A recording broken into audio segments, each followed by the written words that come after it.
Avgust 1925. Henrik stoji na pomolu za parnike.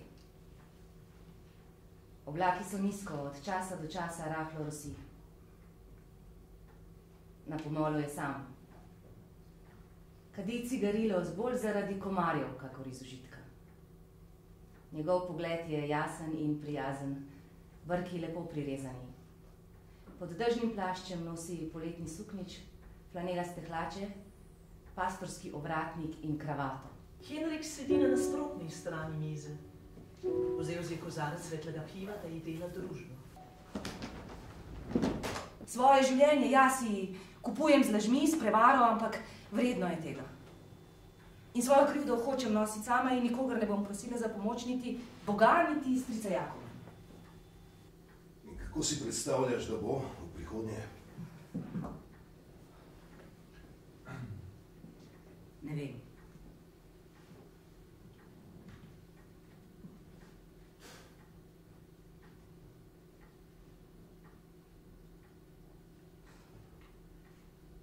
Ana,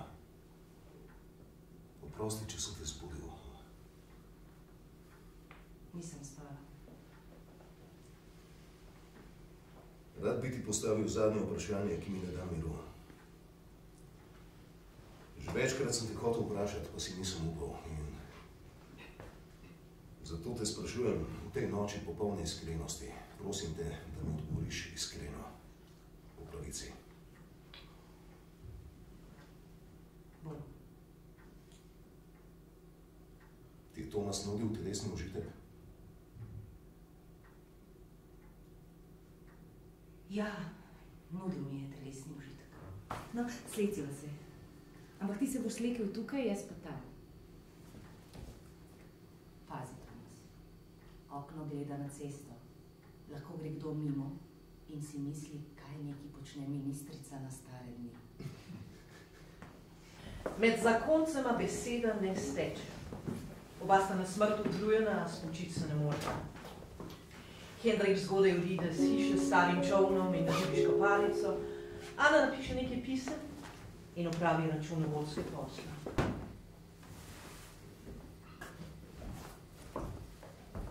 Kje so packe?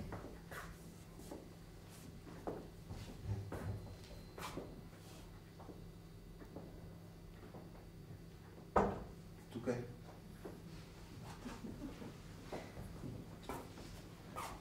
Tukaj.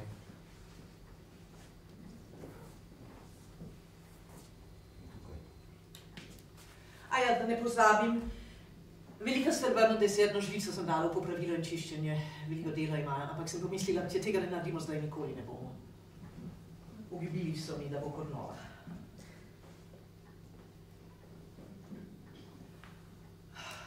Ana moja, pridi sem.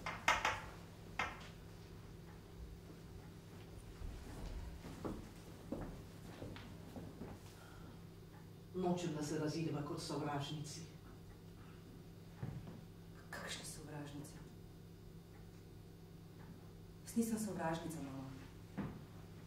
Ravno nasprotno, neizmerno sem ti hvaležna za vse, kar si naredila zame v tem dolgem in težkem obdobju. In niti predstavljati si ne morem, kaj bi bilo, če mi mama ne bi pomagala.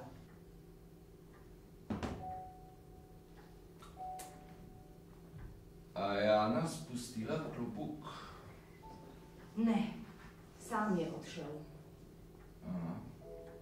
Ampak Ana je pustila, da klobuk odplava. Seveda, stricu Jakobu ni bil všeč.